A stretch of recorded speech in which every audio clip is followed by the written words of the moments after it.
आप सभी साथियों को मेरा नमस्कार। आज के इस वीडियो में हम बात करेंगे प्रधानमंत्री आवास योजना शहरी के संबंध में। आप में से काफ़ी लोग हमारे जो सब्सक्राइबर हैं उन्होंने जानना चाहा था कि शहरी आवास योजना के बारे में बताएं, और पहले भी हमारे कई वीडियो हैं, आप चाहें तो वहां भी जाके देख सकते हैं। और इससे पहले मैं आपसे एक रिक्वेस्ट करूंगा कि चैनल को हमारे सब्सक्राइब जरूर कर लीजिएगा, वीडियो को लोगों तक शेयर भी करिएगा, क्योंकि आप लोग देखते तो हैं लेकिन बहुत सारे लोगों ने सब्सक्राइब नहीं किया हुआ है। तो चैनल को सब्सक्राइब जरूर कर लें। किसी भी चैनल को बड़ा करने के लिए आप लोगों का सब्सक्राइब करना जरूरी होता है। और इसके साथ ही साथ जब भी कोई वीडियो चैनल पे अपलोड किया जाता है तो उसकी सूचना भी आप तक पहुंचती है। अगर सब्सक्राइब नहीं किए हैं तो सूचना आप तक नहीं पहुंचेगी। हालांकि जब आप स्क्रॉल कर रहे होंगे यूट्यूब पे वीडियो को, तब हो सकता है वीडियो आपके सामने आ जाए, ये अलग बात है। प्रधानमंत्री आवास योजना शहरी के बारे में पहले भी मैंने बताया है कि गांव से और शहर की योजना में दोनों में बहुत अंतर है। गांव में अपना एक मानक है कि इस मानक तक के लोगों को हम आवास देंगे। प्रथम वरीयता होती है कि आदमी के पास अपना पक्का मकान नहीं होना चाहिए। आय, जैसे ग्रामीण क्षेत्र की बात करें तो 1,80,000 रुपये वार्षिक आय से ज़्यादा नहीं होनी चाहिए। 2.5 एकड़ से ज़मीन से ज़्यादा नहीं होनी चाहिए। कोई व्यक्ति नौकरी ना करता हो, घर परिवार में कोई सरकारी इनकम टैक्स ना देता हो, कोई प्रोफेशनल टैक्स ना देता हो, और किसी को आवास का लाभ ना मिला हुआ हो पहले कभी। लेकिन शहर में इसका विस्तार अलग तरह का है। शहर में ये 4 चरणों में योजना चलती है आय के आधार पर, क्योंकि शहर में हाई इनकम वाले से लेकर लो इनकम, जीरो इनकम वाले तक के लोग रहते हैं। तो सरकार ने उनको बांट रखा है 4 तरह के कैटेगरी में इनकम के आधार पर। एक तो जिसे हम EWS बोलते हैं, आर्थिक रूप से कमजोर वर्ग है, जो जिसकी आय की सीमा सरकार ने 3 लाख 0 से 3 लाख रुपए तक की रखी है। तो आप ये समझते जाइएगा कि आप किस कैटेगरी में आते हैं। EWS 0 से 3 लाख रुपए वार्षिक आय है। और एक LIG जो निम्न आय वर्ग जिसे हम बोल सकते हैं, जो 3 लाख से 6 लाख आय वार्षिक आय वाले लोग इसमें आते हैं। और MIG है, मध्यम वर्गीय आय वाले लोग हैं, 6 लाख से 12 लाख और 12 लाख से 18 लाख वाले तक इसमें आते हैं। कारण इसका अलग अलग है, क्योंकि इनकम के हिसाब से लोग अपना घर भी बनवाना चाहते हैं, उसका एरिया भी अलग होता है, और इनकम के हिसाब से लोग अपना लोन भी ले लेते हैं। तो इन सारी बातों को ध्यान रखे जो प्रधानमंत्री आवास योजना अर्बन है उसको बांटा गया है अलग अलग।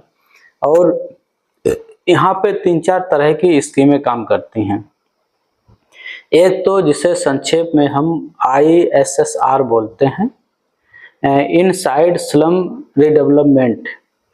जैसे आप देखते होंगे कहीं कहीं पे कुछ ऐसी बस्तियां होती हैं शहरों में, झुग्गी झोपड़ी टाइप की। तो मतलब सरकार उन झुग्गी झोपड़ियों को खत्म करके उनकी जगह पे बहुमंजिला इमारत कंपनियों के माध्यम से बना के खड़ी कर देती है, और उसमें कुछ पैसा लाभार्थी से लिया जाता है और कुछ सरकार उसमें अनुदान देती है। तो एक ये योजना चलती है। दूसरी चलती है CLSS, इसे हम क्रेडिट लिंक्ड सब्सिडी स्कीम के नाम से जानते हैं। और ये इस योजना का लाभ उन लोगों को मिलता है जो होम लोन लेते हैं, होम लोन लेके अपना घर बनवाते हैं, तो उनको ब्याज में सब्सिडी इसमें दी जाती है। 6% ब्याज तक सब्सिडी दी जाती है, और लगभग 2,65,000 तक सब्सिडी इसमें मिलती है सरकार की तरफ से। एक होता है AHP, affordable housing in partnership, मतलब इसमें कुछ पैसा लाभार्थी से लिया जाता है, कुछ सरकार देती है, मिला जुला के लोगों को आवास इसमें उपलब्ध कराया जाता है। तो जब भी आप आवेदन करवाने जाएं तो कम से कम अपने पास आपका आधार कार्ड हो, बैंक खाता होना चाहिए।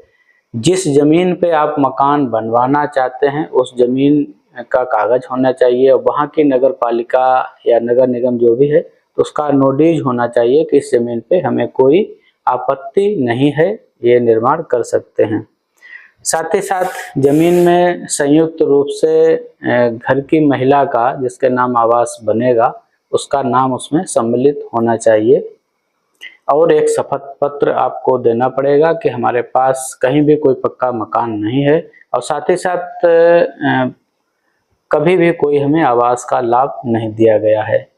तो ये चीज़ें साथ में आपके होने चाहिए। आप जाएंगे जो जन सुविधा केंद्र होता है वहाँ पे जाएंगे, प्रधानमंत्री आवास योजना अर्बन की जब साइट खोलेंगे तो उसमें आपको ये विकल्प मिल जाएंगे कि आवेदन आप किस तरह से करना चाहते हैं। ISSR में करना चाहते हैं, CLSS में करना चाहते हैं, APH में करना चाहते हैं और जो सबसे ज़्यादा विस्तार है जिस योजना का उसका मैंने अभी जिक्र नहीं किया है, जिसे हम बोलते हैं BLC। BLC होता है beneficiary led individual house construction जिसे बोलते हैं, जिसे व्यक्तिगत खाते पे सरकार पैसा देती है लाभार्थी को और लाभार्थी अपने हिसाब से सरकार मकान अपने बनाता है। इसमें 30 वर्ग गज तक का एरिया आता है। BLC में अधिकतर आवेदन होते हैं। इसमें आप 3-4 तरह से लाभ ले सकते हैं। एक तो जैसे आपकी झुग्गी झोपड़ी बनी हुई है तो उसे नए सिरे से वहाँ पे आप 30 वर्ग गज तक का मकान बना सकते हैं। पहले से आपने थोड़ा बहुत मकान बना लिया है तो उसे पूरा कर सकते हैं, या मकान में कुछ सुधार करवाना चाहते हैं तो वो भी आप इसमें करवा सकते हैं। तो सबसे जो ज़्यादा विस्तार वाली योजना है वो BLC ही है, क्योंकि ज़्यादातर लोग अपना सीधे खाते पे पैसा लेना चाहते हैं और अपना कुछ पास से पैसा लगा के आवास बना लेते हैं। तो ये 4 तरह की है जो BLC है वो, उसमें ज़्यादातर EWS के लोग आते हैं, आर्थिक रूप से कमज़ोर वर्ग के लोग, और इसमें आय की सीमा 0 से 3 लाख रुपए तक की होती है। 0 से 3 लाख रुपए तक की अगर आपकी आय की सीमा है, आपके पास ज़मीन है लेकिन कोई मकान अभी तक नहीं बनाया है, या कहीं आपने टीन शेड डाल लिया है, घेर खींच लिया है, या कुछ आधा अधूरा कमरा बना लिया है, तो उसके लिए भी इसमें आवेदन आप परिवर्तन करने के लिए, मरम्मत के लिए या नए निर्माण के लिए आप आवेदन कर सकते हैं BLC के लिए। तो बाकी चीज़ें तो 2-3 योजनाएं जो हैं कुछ सक्षम लोगों के लिए है, नहीं सबसे जो निम्न आय वर्ग के लोग हैं उनके लिए ये BLC योजना ही सबसे महत्वपूर्ण होती है। तो आप इसका आवेदन करवा दें। जब आवेदन करवाएंगे तो वहाँ से एक आपको रिसिप्ट मिल जाएगी, रसीद मिल जाएगी, उस पर रजिस्ट्रेशन संख्या वगैरह लिखा होगा। तो कभी कभी बहुत सारे लोग कहते हैं कि कुछ पता नहीं चल रहा कि हमारे आवास का क्या हुआ। तो जो आवास का कार्यालय होता है नगर पालिका नगर निगम में, तो वहाँ पे आप जाएंगे, एक BLC कमेटी होती है जो आवासों से संबंधित लाभार्थी जो भी आवेदन जाते हैं उनकी पात्रता की जांच करती है, अपनी रिपोर्ट लगाती है और शासन को ये सब भेज देती है, जहाँ से उसे पैसा उपलब्ध हो जाता है। तो आप इसमें जाकर आवास पटल से या आवास कमेटी जो भी है तो वहाँ पे आपको संपर्क करना पड़ेगा। अगर संपर्क नहीं करते हैं तो आपको पता भी नहीं लगेगा कि आपके आवेदन का आखिर हुआ क्या है। तो थोड़ा जब सजग रहेंगे तभी आपको इन सारे लाभ मिल सकते हैं। तो इस बात का विशेष ध्यान रखें। चैनल को हमारे सब्सक्राइब कर लें, वीडियो को लोगों तक शेयर जरूर करें। आवास योजना जो शहरी है उसके बारे में जो भी हमने जानकारी दी है लोगों तक पहुंचेगी तो ठीक रहेगा।